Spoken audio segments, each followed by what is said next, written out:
Hello, Champagne Collective, and welcome back to your second champagne selection for May. So for this one, we love this producer in the store. And so we have actually had this wine a while back in the store in magnums. So I'm bringing it to you in the bottle. So this producer is Caillez-Lemaire, and this is their Éclats. This is a non-vintage extra brut champagne, and from a really fantastic vigneron. So this is a grower champagne that we love, and it is run by Virginie and Laurent. And Virginie is actually the winemaker, and her family has been making wine since has been growing grapes since the 1700s. Her grandparents, whose last names were Caillez-Lemaire, started the winery in 1942. And so now she's taken it over with her husband, and they're a fantastic team based in Damery in the Vallée de la Marne.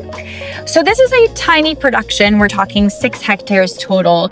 But what's unique about it is they're 45 individual plots that stretch along about 5 villages in the Vallée de la Marne.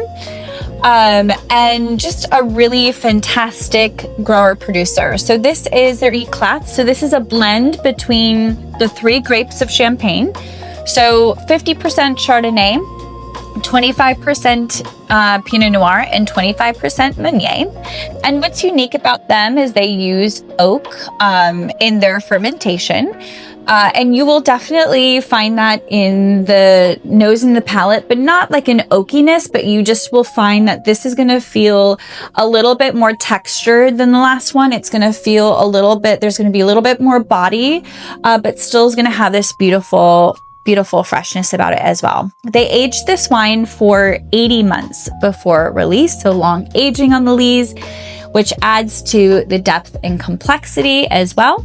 And they are certified organic, so really fantastic wine that is soulful, and it is transparent and unmasked with it being an extra brut. So what is the difference between brut and extra brut? Because we did have a brut.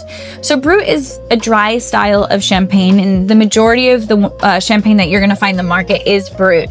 But there is a new wave of interest in extra brut and even brut nature because of the ripeness that now champagne can get. And especially in these grower producers, they love to kind of unmask and show you everything there is to show you about the grapes and the wine and their terroir. And the less added sugar after the second fermentation, the less of the mask you have. So you're able to kind of really see that transparency and that terroir with this. It's also really, really bone dry. I think maybe about 2 or 3 grams of added sugar in this one. So let's go ahead and give it a taste. Oh, so yes, on the nose, immediately I get so some ripe apple and some stone fruit, beautiful brioche, a little bit of white flour as well. And I can already tell there's a touch of oak in it, but nothing that's overpowering. And if I didn't know, I probably wouldn't. It's not overpowering in any way, let's say.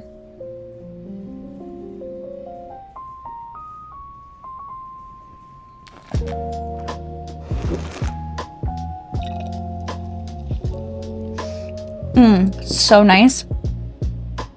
So beautiful. So on the palate, it's lifted, it's bright.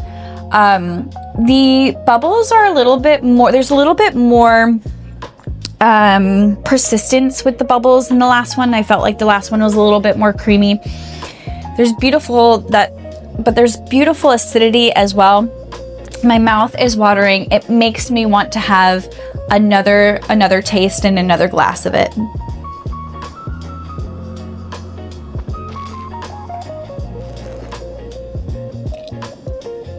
And I think this is such a food champagne.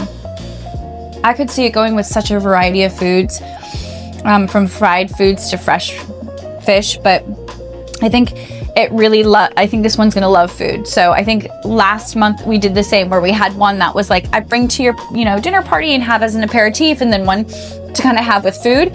Same with these two that we're doing this month. This one I would definitely open with some food. Last one I think you can bring to a party.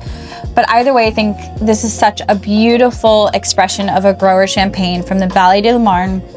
I really, really hope that you enjoy it as much as I am. So cheers.